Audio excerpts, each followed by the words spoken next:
ठीक है डॉक्टर सज्जाद, ये देखिए पहले जो प्रफुल्ल बख्शी साहब ने कहा, आप कुछ कहना भी चाह रहे अपनी बात को रखिएगा, लेकिन इसी के साथ देखिए आप खुद पत्रकार हैं, उन्होंने बहुत अच्छी बात कही, आप खुद पत्रकार हैं, भले ही आप उसमें इन्वॉल्व नहीं है, क्या आप भी डर की वजह से जो है सच्चाई नहीं बोल रहे हैं? क्या आप भी डरे हुए हैं? यही वजह है कि आप लगातार उन यूट्यूबर्स, उन पत्रकारों के बारे में या उनकी अच्छे, क्योंकि देखिए आरजू कासमी है, वो सीधे तौर पे ये कहती है कि मैं चिंतित हूं उनको लेकर के जो गायब हुए हैं, मैं परेशान हूं क्योंकि वो सुरक्षित नहीं है, मुझे पता है।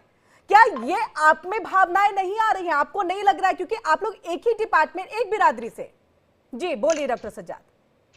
अब आपने मुझे इंटरप्ट नहीं करना है क्योंकि उन्होंने 3.5 मिनट बोला, मैंने यहाँ टाइम नोट किया है, 3.5 मिनट से ज्यादा बोले हैं। शुरू में तो उन्होंने बड़ी अच्छी बात की और मुझे ऐसा लगा कि आपके पैनलिस्ट में से ये एक मंझे हुए और बड़ी अच्छी बात करते हैं। हमारे पैनलिस्ट में सभी मंझे हुए हैं, यहाँ तक कि आप भी। नहीं, आखिर में थोड़ा सभी मंझे हुए हैं, यहाँ तक कि आप भी, बस शब्दों का ख्याल रख करके बोलिएगा डॉक्टर सज्जाद। ठीक है, आखिर में थोड़ा सा मसला हो गया था, जज्बाती हो गए थे, लेकिन शुरू में बड़ी अच्छी इन्होंने गुफ्तगू की। तो मैं इनको यही बताना चाहता हूँ कि मैं तो एक जर्नलिस्ट हूँ और मैं तो पत्रकार हूँ और मुझे एथिक्स वगैरह का जो है वो इंशाल्लाह ताला काफी हद तक पता भी है। लेकिन आपकी जो आर्मी में सर्व करने वाले रिटायर्ड कर्नल हैं, वो मुंह से ही अब्बू अब्बू टब्बू शब्बू और ये जो बातें करें, तो पहले इनको जरा लेक्चर दे दें। वो डब्बू जी को कहीं बीच में इंटरप्ट ना कीजिए। मुद्दे पे आ जाओ जी, भटकना, भटको मत। मुझे बात करने दें, मुझे बात करने दें, मैं किसी को बात नहीं करने दूंगा, मुझे बात करने दें। मुद्दा है आपके देश के अंदर जो बच्चों को अगवा किया गया, वो मुद्दा है।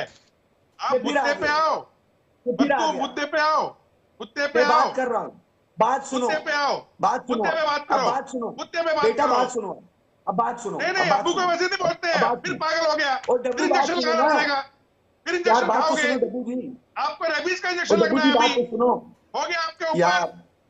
रेबीज का इंजेक्शन लगेगा। आप किस तरह के बंदों को दिखाते हो? ये आर्मी में मुद्दे पे बात ये आप लोगों का कर्नल मुद्दे पे बात नहीं करोगे तो जिल्लत खाओगे। ये सुने सर, मुद्दे पे बात करो, बड़ ये देखो, मुद्दे पे बात करो, नहीं तो जिल्लत खाओगे। और रही बात, ये सुनो, मैं आया हूं तो सवाल मुझसे हुआ है, ये सुनो, सवाल मुझसे हुआ है, ये सुनो, जिस तरह माजी सुनो, में आपने हमारा हाथ, तुम्हारा प्रधानमंत्री बोलता है यहाँ जाता हूँ भीख मांगने के लिए, बोलते हैं भीख मांग रहे हैं। देखो समझ में आया? अभी यार ये तुमने वीडियो अभी मुद्दे पे बात करो, अभी मुद्दे पे बात करो, मुद्दे पे बात करो, मुद्दे पे बात करो। मसला ये आप लोग बात आपको कोई इंटरप्ट नहीं करेगा, हम आपको लाजवाब मुद्दे पे बात करो, कोई इंटरप्ट नहीं करेगा, मुद्दे पे बात करो। चलो बड़ फिर शुरू है, अब सुनेगा मेरी बात करो, मुद्दे पे बात करो, सुन बात जरा, सुनाओ, चलो चलो। वो जो आपके पहले जनाब मौसूफ ने जो बात की, बड़ी अच्छी बात है उन्होंने की कि हमें जो है अपने अल्फाज को जो है ना वो बड़े दुरुस्त तरीके से इस्तेमाल करना चाहिए। और उन्होंने कहा कि जब भुट्टो को फांसी लगी तो क्या मैं यानी सजाद बुखारी जिंदा था? बिल्कुल उस तरह था मैं 70s में, जिस तरह आपके गांधी का कत्ल हुआ था, वो जिस तरीके से हिंदू इंतहा पसंदों ने उनको कत्ल किया था, इसी तरीके से आप भी उस टाइम जिंदा नहीं थे। और जब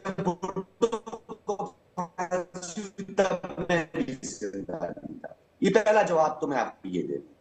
दूसरी बात जो आपने मुझे बताया ना, दिल की जो आपने भड़ास निकाली है, तो मैं आपसे ये सवाल पूछना चाहता हूं। मैं आपके पास तो ना नाम है, ये आपका जो 2 रुकनी बेंच था जिसमें जस्टिस अबे ओका और जस्टिस ओजल थे, जिन्होंने तमिलनाडु के चीफ मिनिस्टर की कारकर्दगी पर सवाल उठाए, और मिस्टर सट्टाई जिसको आप लोगों ने जेल में डाल दिया सिर्फ इस बात पर कि उसने सोशल मीडिया पर आप लोगों पे तनकीद की थी। डॉक्टर सज्जाद, आज का आपको पता है टॉपिक क्या है? नहीं डॉक्टर सज्जाद, मैंने जब आपसे सवाल पूछा है, देखिए डॉक्टर सज्जाद, मैंने आप मेरी बात सुनिए, मैंने जब आपसे सवाल पूछा है, आपने सवालों पे कोई जवाब ना दे करके आप सीधा इधर से उधर डीरेल करते हैं मुद्दों को।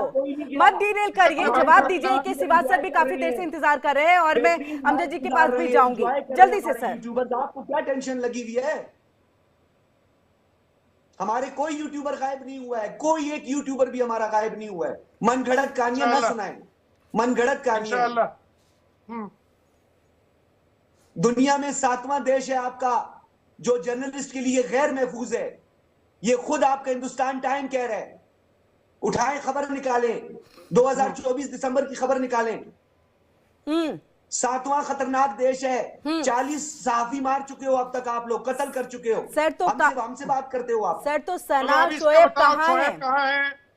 सना कहाँ है, सायला खान कहाँ है? क्यों उनके वीडियोस अपलोड नहीं हो रहे हैं? को किसने धमकी दी? क्यों आरजू काजमी को ये कहना पड़ रहा है कि मैं पाकिस्तानी सरकार से डरती नहीं हूँ? क्यों कहना है सर? आपके पैनल में जब डॉक्टर आरजू काजमी ने सज्जाद, कहा कि मुझे धमकी आई है, तब आपने क्यों नहीं बताया किसने धमकी दी? मीडियम से उसका ताल्लुक है, बताएं कौन सी मीडियम से उसका ताल्लुक है, किसने दी? कौन सी मीडियम से उसका ताल्लुक है? किसने धमकी दी? आरजू काजमी आपके साथ डिबेट में थी उस दिन, किसने धमकी दी मेरी उसको? शागिर्द रही है, वो कल तक मेरी शागिर्द रही देखिए, है। तोहेब ने दिखाया कि हमारे पीओके में और गिलगिट में आटा तक नहीं है, उसने अपनी फंड से आटा खिलाया वहां लोगों को। तोहेब ने दिखाया कितना डेवलपमेंट है भारत में। तोहेब ने दिखाया वहां पे कैसे बोल रहे हैं लोग कि ये जो दहशतगर्दी है इसके पीछे वर्दी है। तोहेब ने दिखाया कैसे एस्टेब्लिशमेंट को लोग नफरत करते हैं पीओके में और गिलगिट के अंदर। तोहेब ने दिखाया भारत कहां चांद पे पहुंच गया और तुम कहते हो कि ये चांद तो हम यही ले आएंगे। तोहेब ने दिखाया कि कैसे आपके प्रधानमंत्री भीख का कटोरा लेके दाएं बाएं जा रहे हैं और भीख मांगना गलत है। सोहेब ने दिखाया कि आपके पाकिस्तान के अंदर गुर्बत है, लोग मेडिकल नहीं है लोगों के लिए, लोग तरस रहे हैं, बिजली के बिल इतने आ रहे हैं, चीन जो खा गया आपके देश को। सोहेब ने दिखाया सीपेक का सारा पैसा आपकी स्टेब्लिशमेंट खा गई। सोहेब ने दिखाया कि भारत के सामने आप कहीं नहीं टिकते। सोहेब ने दिखाया कि भारत बहुत आगे निकल चुका है। सोहेब ने दिखाया कि भारत इकोनॉमी में चौथे नंबर पे है। सोहेब ने दिखाया जब से भारत ने टमाटर आलू देने बंद किए आप भूखे मर गए। सोहेब ने दिखाया कि भारत ने सोहेब ने दिखाया कि बहुत हो गया, बंद करो अब ये सब, ये जो हमसायों के साथ में ये डॉक्टर सज्जाद, ये सब बातें किसी से छिपी नहीं है। आदमी बनो, ये सब बातें किसी से छिपी नहीं है।